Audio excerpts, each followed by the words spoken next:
السلام علیکم ورحمۃ اللہ وبرکاتہ۔ میں آپ کا دوست عمر شہزاد ہوں۔ آج ہم بات کریں گے کہ ہر نماز کا الگ فائدہ کیا ہے اور کیوں اللہ تعالیٰ نے دن کے مختلف اوقات میں مختلف نمازیں فرض فرمائیں۔ سب سے پہلے بات کرتے ہیں فجر کی نماز کی۔ فجر کی نماز انسان کے دن کا آغاز اللہ کے نام سے کرتی ہے۔ یہ نماز دل کو سکون دیتی ہے، ذہن کو تازہ کرتی ہے اور پورا دن برکت والا بنا دیتی ہے۔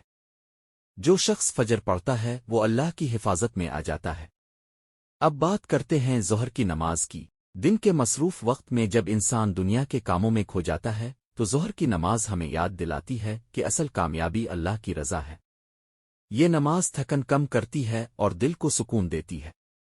پھر آتی ہے عصر کی نماز۔ عصر کی نماز صبر اور استقامت سکھاتی ہے۔ یہ ہمیں یاد دلاتی ہے کہ زندگی بہت تیزی سے گزر رہی ہے، اس لیے اللہ کو نہ بھولو۔ حدیث میں عصر کی نماز کی بہت زیادہ اہمیت بیان کی گئی ہے۔ اب بات کرتے ہیں مغرب کی نماز کی۔ جب دن ختم ہونے لگتا ہے تو مغرب کی نماز اللہ کا شکر ادا کرنے کا وقت ہوتی ہے۔ یہ نماز انسان کے دل میں شکر گزاری پیدا کرتی ہے اور گناہوں سے بچنے کی یاد دلاتی ہے۔ اور آخر میں عشاء کی نماز۔ عشاء کی نماز دن بھر کی تھکن کے بعد روح کو سکون دیتی ہے۔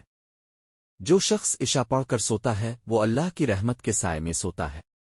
یہ نماز دل کو مضبوط اور ایمان کو تازہ کرتی ہے۔ دوستو، نماز صرف فرض نہیں، یہ اللہ کی طرف سے ایک بہت بڑی رحمت ہے۔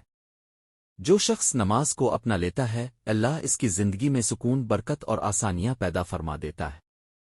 اللہ تعالی ہم سب کو 5 وقت کی نماز پابندی سے پڑھنے کی توفیق عطا فرمائے، آمین۔ اگر آپ کو یہ اسلامی بات اچھی لگی ہو تو ویڈیو کو لائک کریں، شیئر کریں اور جاتے جاتے سبسکرائب کرنا مت بھولیے گا۔